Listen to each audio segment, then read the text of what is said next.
But I was raised in D.C. and I've seen the transition. You know, back in the day, it used to be Chocolate City. Yes. I would rather have a black surgeon than a non-black surgeon. I would rather have a black dentist than a non-black dentist. I would rather have a black engineer, school teacher, psychologist, social worker than a non-black one.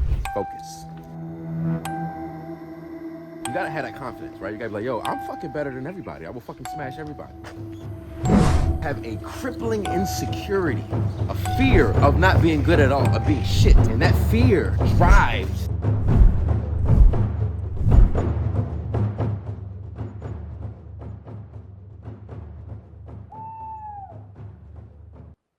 Welcome to Only the Real.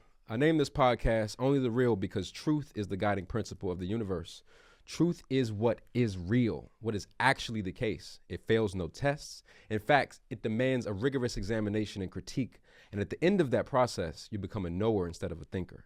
Those that are aware know that truth attracts many enemies. Look at Socrates, Malcolm X, Martin Luther King, even Andrew Tate. So you see, since the beginning of time, telling the truth has become a revolutionary act. Only the bravest of souls would ever dare to do so. At Only the Real, I speak to individuals from all walks of life, be it religion, politics, entertainment, or the many facets of human endeavor. My intention is for this platform to host authentic conversations through which the universal truth flows directly to you. I'm your host, Tony Kyle. Welcome to Only the Real. And today we have an extremely special guest, an esteemed guest. He has a doctorate in clinical psychology. He's a certified school psychologist. He's a public speaker and lecturer. He's also the author of Psychoacademic Holocaust, a special education and ADH wars against black boys. And he's also the founder of the Frederick Douglas Marcus Garvey Academy. That's a school for black boys in Philadelphia. We have the Mr. Snow Bunnies allowed himself, Dr. Umar. Glad to be here, brother. I'm glad to have you, man. Welcome to DC. Thank you. Glad to be in DC again. DC loves you, man. We just came from Howard University, and when I say the energy was electrifying around you, it was. Did you get that everywhere you go? I get it a lot. But it was very special today. For some reason, it was just at another level, maybe because it was 80 degrees outside. But shout out to all the students at Howard University who came out to the Sankofa Bookstore and Cafe today to greet Dr. Umar, take the photos. As you saw, we started with maybe 5 photos, and I don't know how many we took. Yeah, we definitely stayed a whole hour later. Yes. But that's fine, man. I love the way you actually give back. You took the time to speak to everybody. Yes. Do videos with the people. Yes. So that's amazing to see, and I can see that also. That's a source of your energy. They give that to you. They give me that. It's reciprocal. You know, I give them energy, and then they give it right back, and it really helps to insulate me from the struggles and the pangs of being the Prince of Pan-Africanism. People don't see the off-the-screen types of challenges that you go through. It comes with a lot of blessings. You know, you go to the restaurant, somebody secretly pays for your meal. You know, I get a lot of that. I go into a restaurant, they want to set my money, you know, on the street, in the communities around the world. The young people run up to you. The elders in particular are very special, because when someone who is old enough to be a parent or a grandparent stops you and say, I support your work, I follow your message, you know, I'm very serious about helping you achieve your goals, that really means something. Exactly. I remember the first time I gave a public lecture in New York City. It was Harlem, October the 30th of 2010. I'll never forget it, because it was that lecture along with a Chicago interview I did 3 weeks prior that really catapulted me to the top of the conscious movement. And an elder came up to me at the end of that lecture that night, and he said, I've heard most of the great ones speak, and you might be the greatest on the microphone. And I say that not from a place of arrogance, because I don't believe I am the greatest on the microphone, but to have someone that age tell you that they would even compare you to, you know, some of our living legends, it means a whole lot. It's just the motivation to keep going. You know, the people really feed me. I literally feed off their energy. You know, also I tend to get a lot of little gifts when I go around. You saw today the brother gave me the hoodie. Yeah. You know, I probably have a whole bin full of hoodies that have been given to me. I probably have a whole box full of shea butter samples that have been, you know, the t-shirts, shea butter bunnies. you know, pictures, you just name it. But as you saw, You know, I feed the people and the people feed me back. So the relationship is reciprocal. And it was a very beautiful thing to see, to be honest, man. And when I was telling people leading up to this interview that I was going to be interviewing you, I said, you know, what should I ask Dr. Umar? And it said, you know, they see you all online. They see the viral clips, but they don't know where you came from. They don't know your history. Like, so can you just give a little bit of like, what was your upbringing like? And also, because you're such a strong-willed character, I assume that's because of your parents. Your parents were strong in your life. Is that the case? Absolutely. I'm from North Central Philadelphia. That's where I was born and raised. Same neighborhood as Bill Cosby. My parents were married until I was in the 4th grade. In the 3rd grade, while we were living in North Carolina, I decided I wanted to be a clinical psychologist. I don't even remember where I first heard the word psychologist, but I do remember deciding I wanted to be one in the 3rd grade. When my parents separated, my mother and my siblings and we came back to North Philadelphia, and I attended the George Meade Elementary School. It just so happened that in this elementary school, there was a mandatory Black history class. It wasn't required by the school district, but our Caucasian principal and our African-American vice principal somehow brought this class into existence. So Ms. Green was the Black history teacher in 4th grade and 5th grade. And so that was my introduction into Black consciousness. I also entered the public speaking oratorical contest for Black History Month, and I won 1st place both years. No surprise. And so I've never shut up since, right? So my public speaking career and my introduction into Black consciousness came in elementary school. Around the 6th grade, my father took me to my first family reunion in Baltimore, Maryland, and I never forget it because I almost drowned in the Days Inn Hotel swimming pool, and it was a snow bunny who saved me. So wherever she is, thank you to the Caucasian woman who jumped in the pool and saved Dr. Umar. Can she get a pass to be with a black man? No, but I thank her for saving my life because my sister left me. I almost pulled her down with me, so she said, I'm out. Oh, my goodness. So thank you to the young lady who jumped in. So anyhow, during that family reunion, because again, as I said, I almost drowned, but also during that family reunion, we were walking through the backyard. I think we were at a church in Baltimore. I'm 11 years old, maybe 12. And I see all this Frederick Douglass memorabilia in the yard. And so I asked my father, why is all this Frederick Douglass memorabilia here? His hat, jacket, Bible. He said, because you're related to him. And he said it very nonchalantly, but he doesn't know. I'm in Black history class, so I know exactly who Frederick Douglass is. Come again? I'm related to the greatest Black leader in American history? Yes, you are. It turns out that Frederick Douglass, who was born Frederick Bailey on Maryland's Eastern Shore, is first cousins and half brothers to my 4 times great-grandfather, Stephen Henry Bailey. If you ever read Narrative of the Life of Frederick Douglass, he talks about growing up on Tuckahoe Creek with Cousin Steve. Cousin Stephen is Stephen Henry Bailey, Civil War veteran and my 4 times great-grandfather. Damn. So that makes Frederick Douglass a cousin. And if you consider the slave master who raped his mother and my 5 times great-grandmother, Frederick Douglass would be a uncle. So it's clear that revolutionary blood runs deep within your veins. Yes. So once I knew I was related to Frederick Douglass, I think that really charged it, you know. Yeah.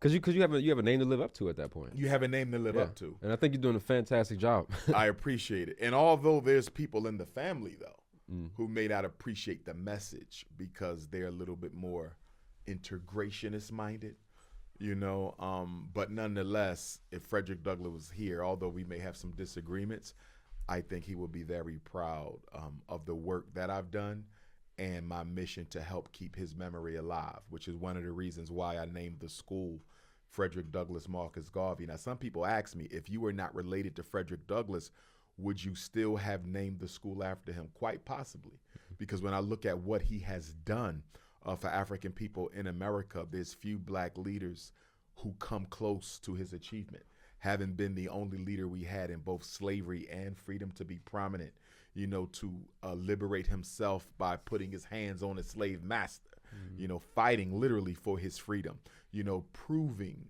the myth of the intellectual inferiority of African people, proving that false with his 1845 release of Narrative of the Life of Frederick Douglass, his fight for independent black institutions, you know, his energizing black men to get involved in the Civil War to fight for our liberation. And he also wanted to open up an independent school, but never got a chance to. So in many respects, Frederick Douglass and Marcus Garvey Academy is the completion of Frederick Douglass's academic dream. Right, and that's a beautiful thing, and then that's an amazing vision I think you had, because I mean, one of the ways that I think black people are probably falling behind is definitely the education sector, because we aren't teaching our kids what they need to know about themselves, and then also about the world as well. So what separates the Frederick Douglass Marcus Garvey Academy from other schools? Great question. What would make us different? Our core curricular areas, in addition to science, language, math, and social studies, which, as you know, are required, whether you're public, charter, parochial, or independent, we're going to have a serious agricultural and agronomical curriculum. We want the children to learn how to grow their own food, and we want to see them grow their own food. There will be a dietary and nutritional curriculum, because although you may know how to grow, do you value eating healthy? So we want to create a new generation of African-centered dietitians who know how to eat to live on a whole nother level. And then we will also have political and military science, because history is good, but knowing your ancient history and not knowing your recent past will still leave you at a disadvantage for understanding the world. Why was Barack Obama made president? Why is Africa the most minerally rich continent in the world, but its people are the poorest? Where did AIDS come from? Where did the COVID pandemic come from? You know, why are black men disproportionately arrested? Why are black women more likely to die on the delivery table having their children? Why are black people politically married to the Democratic Party, although we've gotten nothing out of it? Why are black people, American Africans, a $2 trillion people, but yet we own almost no institutions and not a single black Wall Street we can lay our eyes on that's operating right now? Political science is going to teach them the answers to those questions. In military science, we will have African martial arts. We will have weapons training.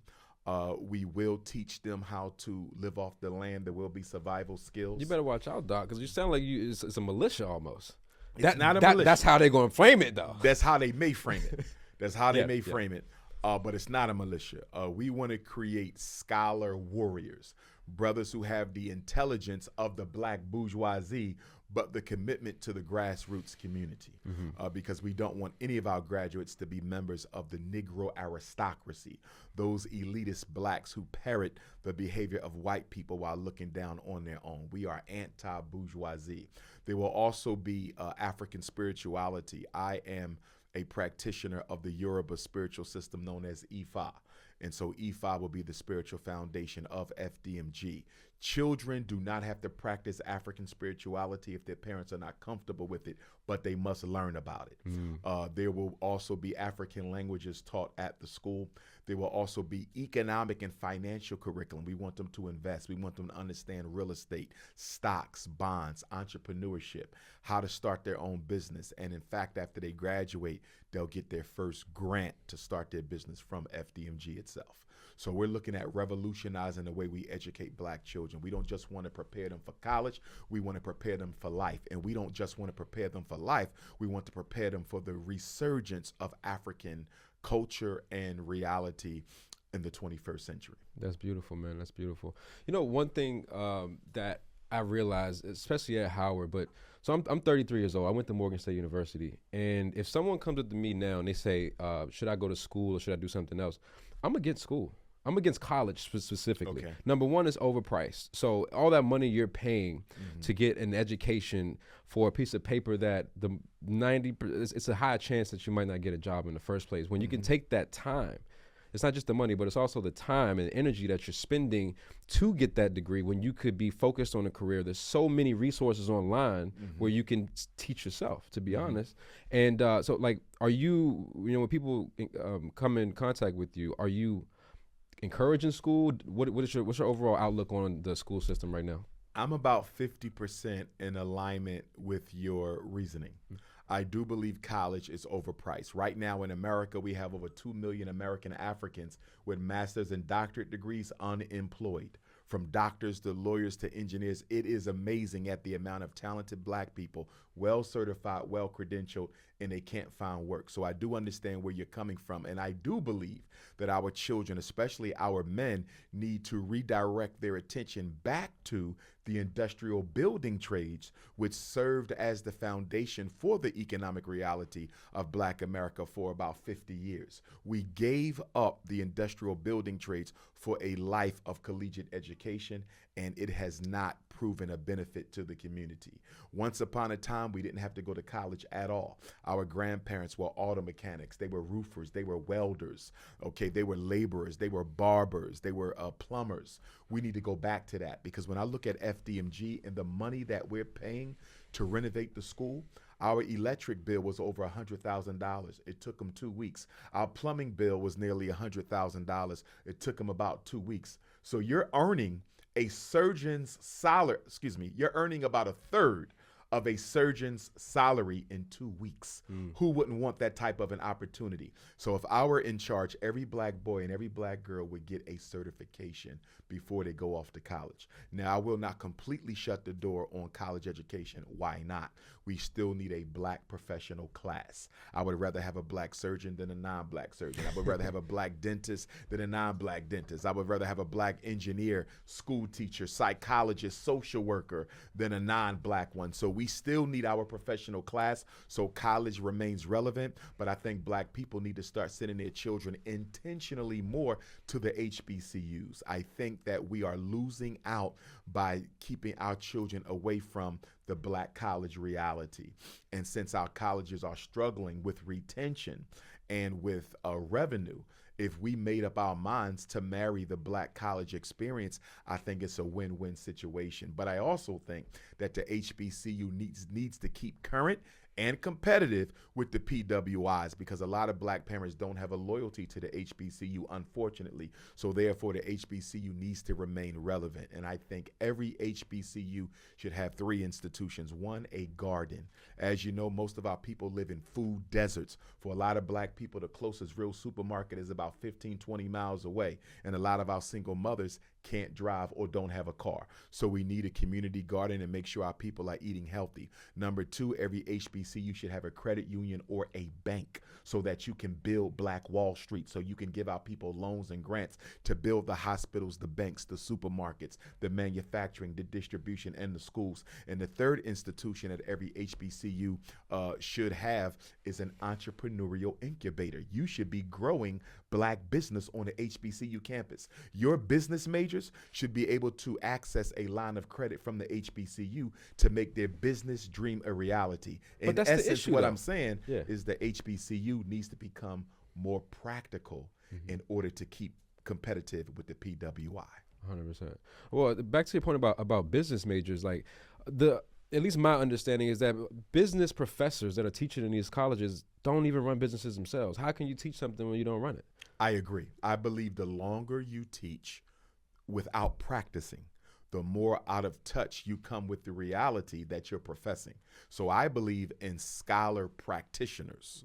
You understand? You have to be, it's like if I'm going to keep teaching on pan-africanism, but I'm not organizing nobody, I'm not doing no work in Africa, I think we have to embrace a scholar practitioner model, because when you give up on the practice, you lose your grip on its reality.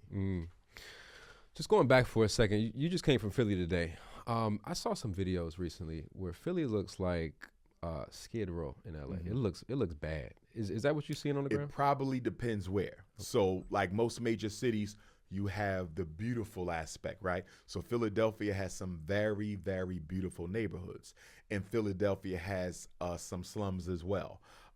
And to be honest with you, we have to understand that this movement of gentrification, what I call ethnic cleansing, or the racial removal of black people from the inner city and to the replacement of whites or non-black people. This is a government-sponsored initiative that began in the year 2000 with the selection of President George W. Bush. It was during his presidency that America decided we're going to take back the inner cities. Remember, white people ruled the inner cities until the Great Migration. And then once black people started integrating, white folks ran to the suburbs. Well, guess what? We follow them to the suburbs. So since white people are tired of trying to get away from black people because we absolutely love them to death and will not leave them alone, they decided let's go back into the inner city and leave them out in the suburbs. So we're literally living a trading places reality where they're sending us to the suburbs and they're taking back the inner cities. And in taking back the inner city, they are sabotaging our ability to get back and forth to work. Many major cities, Washington, D.C. is one of them, they're going to cut off the line. They're considering cutting off the public transportation that takes you to and fro the suburb. So once black people are out there, we'll be trapped with no hospitals, no supermarkets, none of the main institutions that you need. So I need black people to wake up and understand what's going on. But the point I wanted to make very clearly to the audience is the government is intentionally turning ghettos into slums so that white developers can come in and buy these neighborhoods for pennies on a dollar. They're letting them get ran down. They want the crime to be rapid because wherever there's violence and poverty, the property value is really, really cheap. Mm-hmm. So they deliberately do not invest in black communities so white people can get them for pennies on a dollar and turn them into $1 million private gated communities. Brother, I was not born in D.C., but I was raised in D.C., and I've seen the transition. You know, back in the day, it used to be Chocolate City. Yes. It was nothing but black people running all through here. Yes. And mind you, when I was coming up, it was rough. It was definitely some rough neighborhoods in D.C., a lot more than it is today. But I see that exact same process that you're talking about. Yes. I've seen white people leave the city when black people were here, and then slowly but surely it came right back. And I would say the average cost of a house back then maybe $150,000, $200,000. Yes, sir. We're looking at double, if not triple, right now. Yes. So Washington D.C. real estate is extremely expensive, and you guys were one of the first, if not the first, black community gentrification experiment in America. Yes, you're one of the earliest. There may have been a few other cities, but you were definitely one of the first three that they chose to gentrify. And I think they chose you guys because, number one, the cost of living was a little bit higher here. It's also smaller, and it's the nation's capital. Exactly. So if there's any place they wanted to turn white again, it's definitely Washington, D.C. Right. Oh, man. So speaking of the nation's capital, I'm not sure if you're familiar with what's going on in Texas right now. There's pretty much a standoff between Governor Greg Abbott, who's the governor of Texas. He's telling the federal government or defying a Supreme Court order to shut the border. He wants to shut the border because all the illegal immigrants are coming into his state, and the federal government, Biden administration, they want to keep it open. Just last year, the U.S. had the highest illegal immigration in history with 3.2 million encounters at the border. That's an insane amount of people to just be coming into the country. It is. Because it's not just illegal immigrants from Mexico or South America. They're finding, Middle Eastern. They're finding, so what I'm saying is it's potential bad actors that are coming in through the border. Correct. What's your take on that? What do you see? What do you think is happening overall? My take on the migrant crisis is similar to my take on Barack Obama's presidency. Barack Obama's presidency did not signal the end to white supremacy in America. It signaled a reinvention to white supremacy in America. If you are a politically astute Caucasian, you know that. You were not threatened by Barack Obama being president because you knew he was nothing but a puppet for the white power structure. But if you were a politically uneducated Caucasian, you might think Barack Obama being in the White House is a taking over of federal power by Black America. The same thing with the migrants. The migrants are being allowed into the country, and for two important reasons, and there's several, but there's two very important ones. Voting is one, and attached to that voting is the replacement of Black America at the ballot box. Joe Biden knew he wasn't going to do anything for Black people. And if you go back to his original campaign when he was elected the first term, he said he wanted to fast track to American citizenship 4 to 8 million undocumented immigrants. Why is he making this promise before he even gets into the White House? Because he knew he was going to do nothing for black people. So if I'm not going to do anything for black people, they're not going to vote for me. How does the Democratic Party make up for the dwindling black vote? We're going to bring the immigrants in, turn them into citizens, give them the right to vote. Thereby, we reduce our dependency on the black vote on election day. I saw this coming. I spoke on it. Black America didn't believe me, and now they're living it. So the immigrants are being allowed to come in to replace us literally, metaphorically, physically, and every other way. You look at what they're doing in New York City. You look at what they're doing in Chicago. I'm always in New York. I just came from Chicago. They are literally giving these migrants black people's resources, from food stamps to housing to jobs to clothing, you name it. Taxpayers are not getting what they pay for, but folks who never paid tax a day in their life, nor whose ancestors built this country, are being completely ignored. It's the takeover. And the reason they're choosing New York and Chicago as the most aggressive migrant replacement efforts is because those are the two strongest black political cities that we have. If you take New York, you take Chicago, you take black America, the rest of us are easy. But as I travel America, guess what? There's migrant camps in nearly every black community I'm coming across. I was in Kansas City. They got a migrant camp. Philadelphia has a burgeoning one. I just came from Antioch. They have one. Sacramento, they have one. They're popping up all over the place where black people are, because they're going to be the new minorities once America gets rid of us. The second reason they're letting the migrants in is to keep big businesses in America. Cheap labor. Absolutely. Cheap labor. Cheap labor. Because what the corporations is telling the government, if I have to stay here, I got to pay for all kinds of labor insurance. You know, if somebody gets pregnant, they get off. If they have a mental health problem, they get off. I got to pay them. It costs me too much to operate a business in America. If you want me to stay, you better bring some of them brown people from across that border and let me pay them pennies on a dollar under the table. And the reason they love the brown people instead of the black people is because we are an obligation to America. We built it. We built it. So we're an obligation. We're the nuisance that they don't want. But when brown people show up, their ancestors didn't build this country. They come into a place better than the place that they're leaving. They will keep their mouth shut. They will not agitate. They will never become a political problem because they feel it is a blessing just to be here. Brother, they're literally spending millions of dollars to house these people. Yes. And like millions. And why is that why do they feel like that's the best use of the resources? Because we fail to recognize that capitalism isn't the white man's priority in America. It is racism and white supremacy. There is no amount of money America will not pay to rid itself of the unwanted Negro. People say, look at all the money they spend to keep us in prison. They can spend a third of that and improve the schools. You don't get it. This is not a money game. This is an extermination game. Whatever they must do to get rid of black people, they will do it. You know what the American dream is? The American dream is not a big house and a big car and a big bank account. The American dream is to wake up and walk outside and not see a single black person anywhere in sight. That's the American dream. I talked to some people prepping for this interview, and these are non-blacks. Mm-hmm. I said, what do you think about Dr. Umar? He says, oh, that's the guy that preaches the victim mentality. and based on what you're saying, mm-hmm. I went to Morgan State, so I completely understand the struggle. Understood. But from the outside looking in, they see you, they see what you're saying. They like, you are talking about this group of people who can't help themselves, and we're always being attacked. What's your response to that? Number one, I've never said we can't help ourselves. To clarify, I'm as far away from the victim mentality argument as you can find, because as a pan-Africanist, as a Garveyite, we believe in self-determination.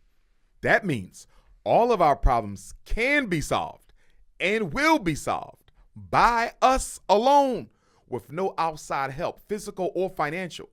See, some people are of the mindset that if you blame the power structure for the problem, you must be expecting them to fix it. Nothing could be further from the truth.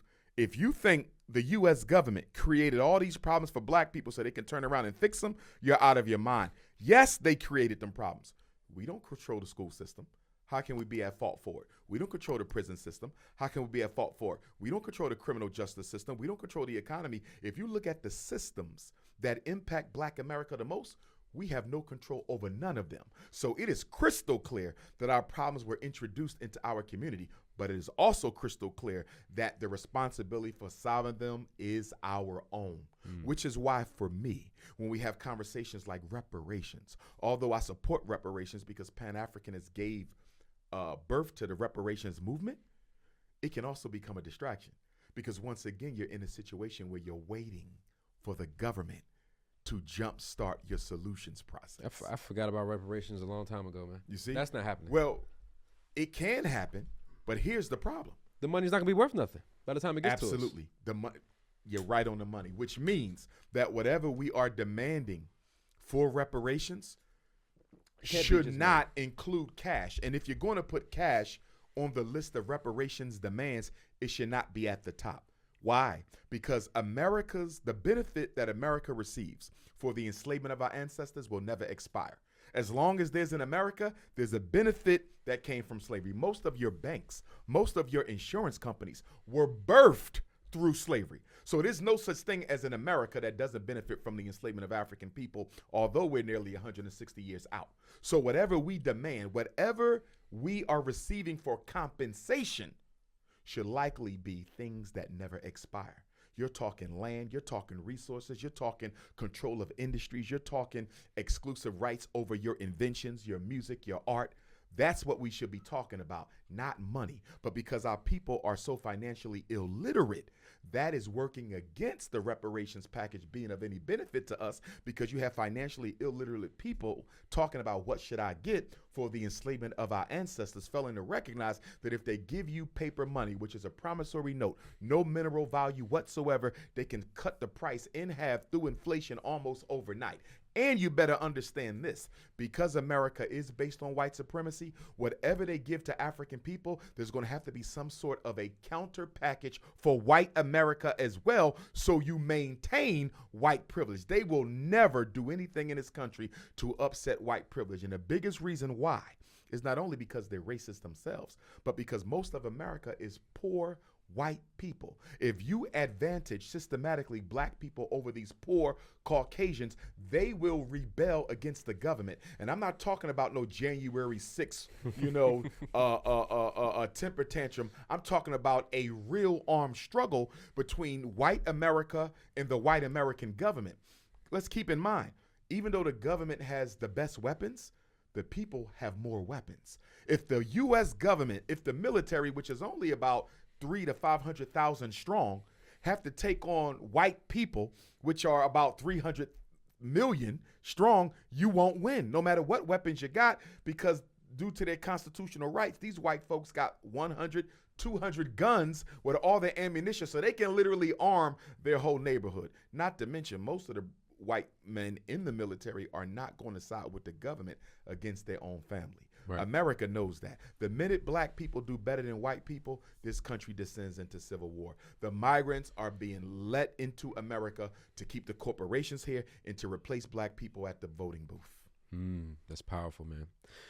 You talk about the poor whites going up against the government. Mm-hmm. You remember Fred Hampton? Of course you do. Absolutely. I love that movie, Judas and the Black Messiah. If you guys haven't seen that, you need to see that movie. That's an amazing movie. Fred Hampton was so young and had such a promising future, but his impact, even at 21 years old, I think is when they yes. took him out, his impact was there. Yes.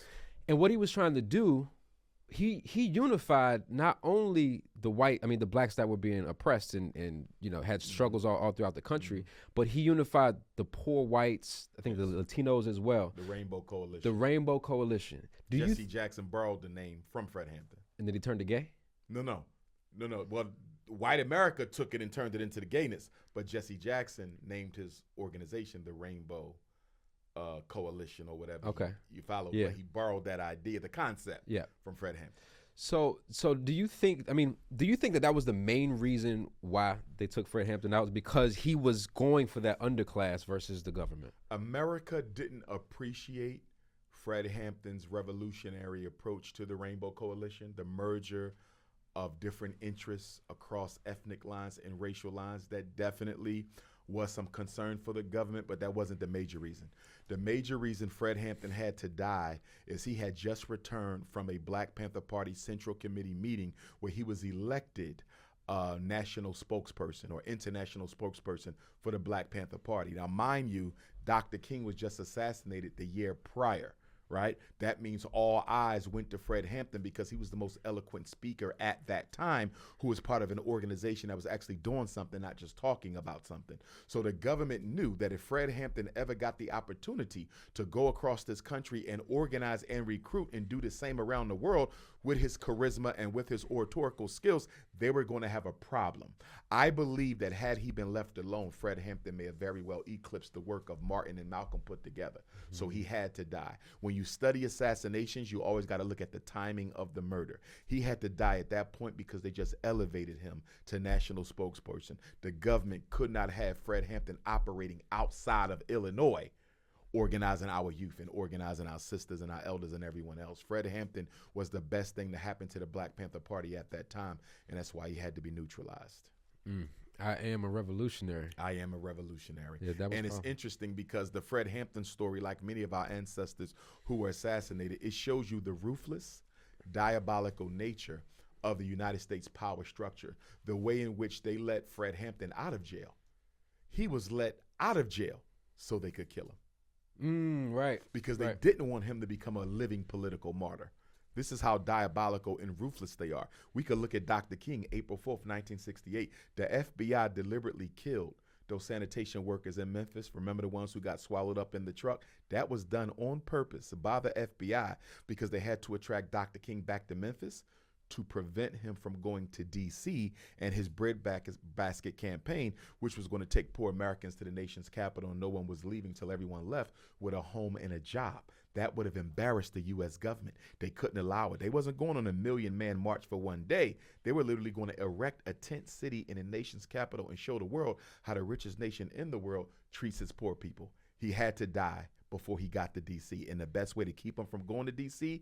was to reel him back to Memphis with the murder of the sanitation workers. It seems like whenever we have Black leaders that have the potential for major change in America for our people, they don't let that happen. They don't. But as the most honorable Marcus Messiah Garvey said, who in my opinion is the greatest Black leader of the 20th century, greatest pan-Africanist of all time, and greatest human organizer who ever walked the earth, because he organized over 13 million Africans before social media, internet, and airplane. Marcus Garvey said, in revolutions we die. That's to be expected. The problem with the African is we have nobody to replace us after we die. See, the problem with Black folks, Brother Tone, is we approach our political concerns and problems the same way we deal with our religion. Everything we do is analyzed, evaluated, acted upon, and interpreted from a religious angle. And what I mean by that in regard to Black religion is simply this. Asians train their leadership. European Jews train their leadership. Arabs, East Indians, Anglo-Saxons, everybody trains the leaders they need, not Black America. We go to church and we pray for them. And because we would rather pray for our leaders rather than build our leaders, we end up with significant gaps of time lost between the last sincere leader and the next sincere leader. So Dr. King been gone for about 65 years. Okay, Malcolm a little longer. We ain't got another Malcolm. We ain't got another Medgar. We ain't got another Fred. We ain't got another George Jackson. We ain't got another Huey. You see this? And so we always end up 50 steps behind everyone else because they're literally organizing, training, and preparing, and we're praying for God to send us a deliverer. We don't know when to leave religion at the door and deal realistically and practically with our everyday concerns. That's very interesting. So you think overall, when it comes to the Black church, let's not even just say the Black church. Let's talk about religion in general for Black people, whether it's Christianity or if you're Muslim or any other. And when I say church, to your point, I speak of all religions collectively because to some extent, all Black religions are somewhat dysfunctional. It don't matter which particular one you ascribe to. But when I was younger and I saw Malcolm X, the Nation of Islam seemed like the religion that you would want to be. They seemed organized, put together, well mannered, Spoken, well-mannered. respectable. Overall, benefit wise, that was a positive for Black America, right? Overall, it was, until the fallings out with El Hajj Malik El Shabazz due to some jealousy within the organization, some ego tripping. But without question, the Nation of Islam has done some good things for the Black community. So you said like religion divides people. It absolutely does. The reason the Honorable Marcus Messiah Garvey was the greatest Black leader of the 20th century, the greatest organizer of all time, he organized 13 million.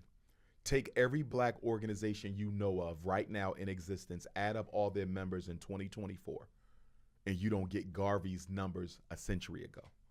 And one of the reasons Garvey was so successful, on top of the fact that he was sincere and he had integrity, was the fact that he did not assign a religion to the movement. Garvey's wisdom, his genius, was in knowing that although he was a Christian and a devout one, as most fathers of Pan-Africanism were, he would not, even under pressure from Pan-Africanists within the movement who were Muslim or Christian, Garvey said, I will not marry a religion to this movement. If you want to go pray to Jesus, there's churches for that. You want to go pray the way in which Muhammad ibn Abdullah taught, there's masjids for that. But this organization exists for one thing and one thing only, and that's nation building for African people. And he never let anyone try to co-opt the organization with the religion. Because think about it. Our people are very religiously immature. Right. Very religiously immature. In what ways? Despite the great works of the Nation of Islam, there's brothers and sisters who would never join it because they don't agree with the religious beliefs. You see that? You know, our Hebrew brothers, and they do some good works. But guess what? There's people who would never join them because although I like what you're doing and I want to be a part of it, because of my religious affiliations and the religious immaturity of Black folks, I'm never going to get down with the Hebrews. I'm never going to get down with the Nawapians. I'm never going to get down with the Gods and Earths. I'm never going to get down with the Nation of Islam. I'm never going to get down with the Moorish Science Temple, because although I love the work they're doing for the people, at the end of the day, you are fundamentally a religious order. And since your religious beliefs conflicts with mine, I can't get but so far into what you're doing. It almost serves as a break from seeing more people join the fold. Whereas with Garvey, all you had to be was African and willing to work for Black empowerment. That was it. What you believed religiously was your business. And as Pan-Africanists, you know, we believe in religious freedom. And that's why I think, even with me, you know, I believe that one of the reasons why I have the largest following of all the talking heads in the conscious community, the reason I am the most requested scholar in the world, is because I do not draw religious distinctions between me and other people. You know, I practice Ifa, the Yoruba spiritual system, but you might be Nation of Islam. I ain't got a problem with it. You might be Hebrew, Moor, or regular everyday colorblind Christian. I ain't got no problem with it, because for the Pan-Africanists, we're fighting for African renaissance and rebirth. And being African is older than all them religions and older than all them organizations. So at the end of the day, it all came from us anyway. So we don't take no issue with none, and we show no favor towards none.